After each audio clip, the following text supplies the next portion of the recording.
What's going on, guys? Sherman Martin here. I wanted to do a little video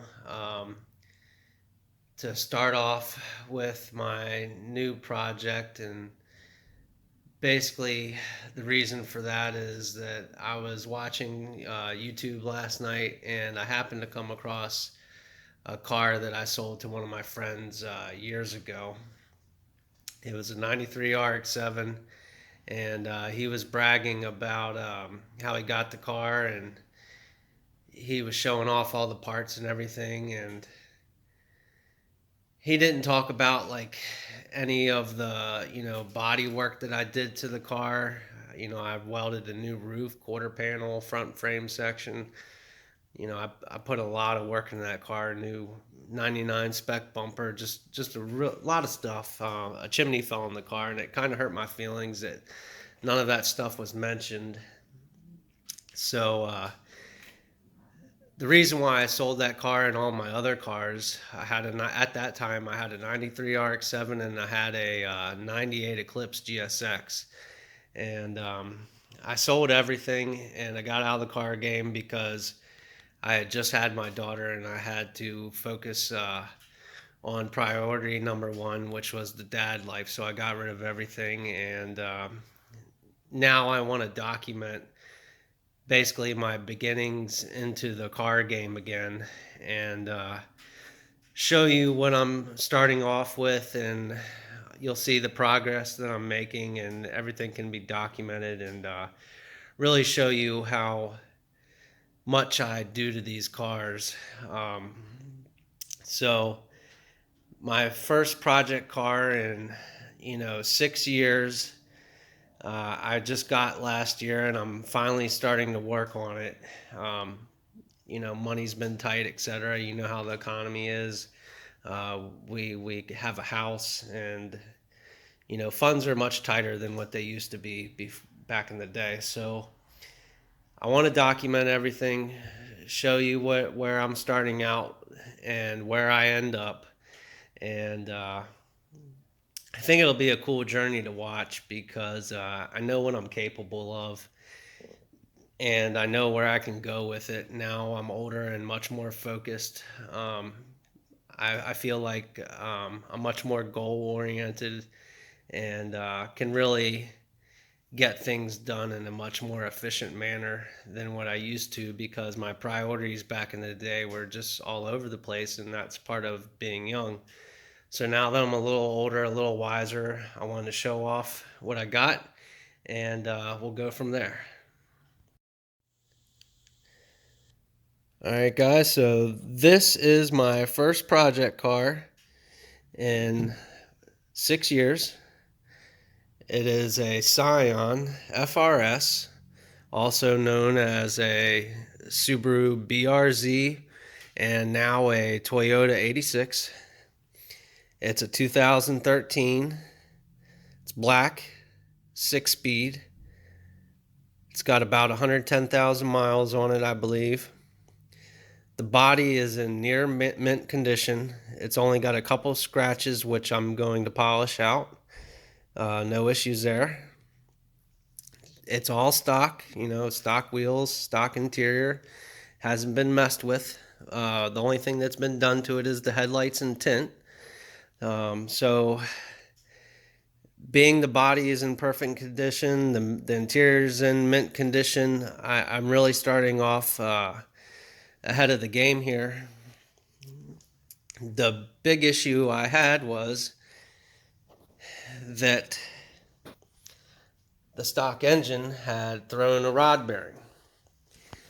And if you know anything about these, I believe they're called FA20s. Anyways, these Subaru 2-liter blocks, is that they're known to throw rod bearings.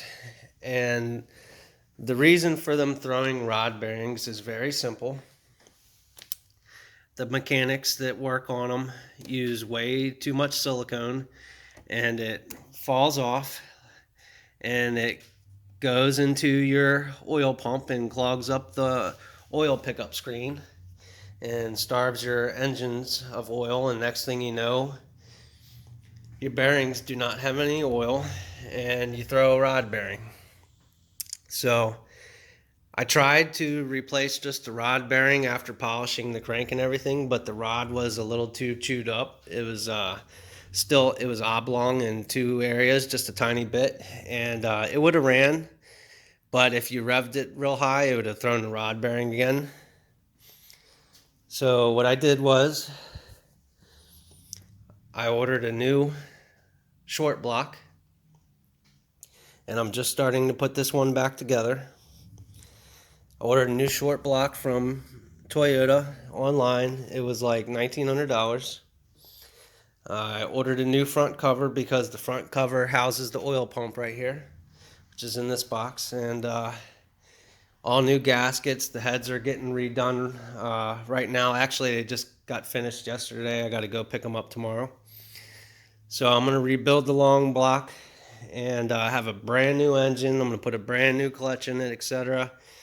I have to polish this one single headlight a little bit more. The guy sprayed that tint on it, and the tint got weathered and it really chewed up the headlight. So I got to polish this one more time. You can see here the tint and then where I polished it, and you can see it still needs a lot of work, but I'm going to get that situated so it looks brand new. But this is my first car in a long time. It's my style. You know, I love imports, I love light cars, I love rear-wheel drive, and I love black, and I'm very big on mint interiors, and that's the other thing this car has going for it, is it has a mint interior. It's a little dirty right now. I have not cleaned it since I bought it. But I'm going to have it detailed. I'm going to get it shampooed. And it'll look brand new. It still smells brand new, actually. The only issue I got with the interior is the dash cover is starting to lift up right here around the centerpiece. And all the FRSs that I've seen, they have this issue. So I'm going to pop this cover off, glue it, clamp it down, and let it dry. And then that'll be fixed. And that's the only thing I have to do in the interior. The interior is just perfect.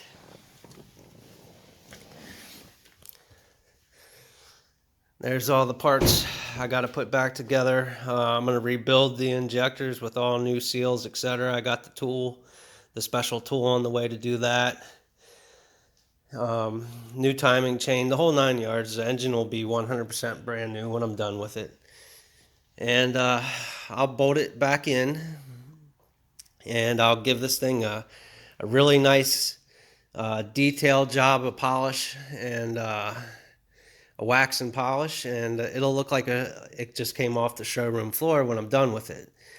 This car here, I have to say, I'm not going to modify it. The only modification I've done that I'm doing to this car is I bought a aftermarket oil pickup, which is wider and straight, and it has a better screen. Has, like, I think it says 30% more screen area, so you're way less likely to have an oil starvation issue. I looked at the graphs of oil pressures, etc., and that pickup did a really good job at basically preventing the pump from cavitation. So cavitation is basically where the oil flow is, like where the flow is blocked, and it ends up creating these micro bubbles, and next thing you know, instead of pumping oil into your engine, you're pumping air into it. So I got that to prevent an oil starvation issue, and that's the only thing I'm doing to it. My plan is to get this thing all fixed up, perfect, and get it on the road, inspected, and more than likely I'm going to sell it after driving it for a month, and then I will move on to more than likely another one and do the same thing. Eventually, I'm hoping I can flip enough cars to where I can get a car for myself and modify it to the extent that I want to. When I get in the cars, I like to modify every single part of the car, and that's one thing that I really like about these FRSs is that you can buy any part on this car aftermarket, that's modified, performance oriented. I love that about this car. It reminds me of my 240 SXs and my RX-7s. You know, you can modify anything on this car. And the other great thing about this car is everything for it is cheap.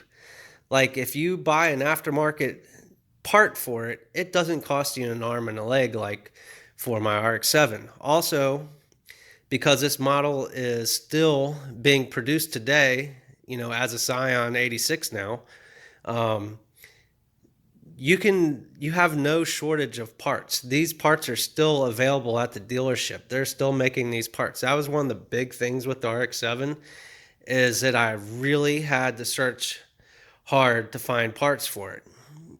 For instance, the RX-7, it needed new rear glass. And that year, model specific had a slight amber tint, and the only place I could find that correct period window rear glass was from Japan. So I had a rear glass, hatch glass for the RX-7 literally shipped from Japan. This thing right here, I can go down to Toyota 30 minutes from me and pick up a rear glass, no issue. Not that I need to, but that's a huge plus to me. So I have to say I really like the FRS. It's lightweight. It's super simple to work on. I got this engine out in less than a day. My first time ever working on one. I got the engine torn apart in a day. And I'll have this engine when I have all the parts. I'm still waiting on a bunch of gaskets. When I have all the parts, I'll have this engine put back together more than likely in a day, maybe two. So the FRS is super easy to work on. It's really nice the way this car goes together. The biggest fault for this car is the engine, but when I finally get enough money together where I can afford one and modify it for myself, the plan is to put a Honda K24 in it, CD 009 transmission, Ford rear end, big turbo setup, probably like 900 horsepower is what I would go for or will be going for. But I just wanted to show you guys my project because all the other projects I didn't really document and people don't really know. I tell people stories and they're like, oh, no way, man. I'm like, yeah, man, I've done like 40 cars or whatever. And they're like, they don't believe it. And all I have is a couple pictures. So I made this